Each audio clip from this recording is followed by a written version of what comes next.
Social మీడియాలో ఓ video తెగ viral అవుతుంది. ఓ వ్యక్తి తన జేబులోని చిల్లర డబ్బులను కాల్వలో పడేసుకుంటాడు.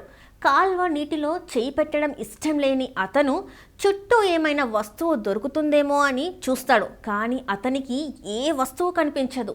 దీంతో తను బుర్రకు పదును పెడతాడు. తన దగ్గర ఉన్న పాలిథిన్ కవర్ను తీసుకొని అందులో నీళ్లు నింపుతాడు. ఆ తర్వాత నీళ్లతో నిండిన ఆ కవర్ను కాల్వ నీటిలో పెడతాడు.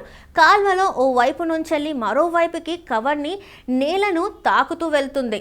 ఇలా చేయడంతో కాల్వలో పడిన కాయిన్ నీళ్ల కవర్ మధ్యలో నుంచి కనిపిస్తుంది. దీంతో నీళ్ల కవర్లో చేయి పెట్టి కాయిన్ని పట్టుకుంటాడు. తర్వాత కవర్తో సహా బయటికి తీసి ఆ కాయిన్ని మంచినీటితో శుభ్రం చేసి జేబులో వేసుకుంటాడు. ఇలా మురికి నీళ్ళని తాకకుండానే డబ్బులు తీసుకున్న అతని తెలివితేటలు చూసి అంతా అవాక్కవుతున్నారు. ఈ వీడియో ప్రస్తుతం సోషల్ మీడియాలో వైరల్ అవుతుంది. దీని మీద మీ కామెంట్స్ ఏంటనేది తెలియజేయండి.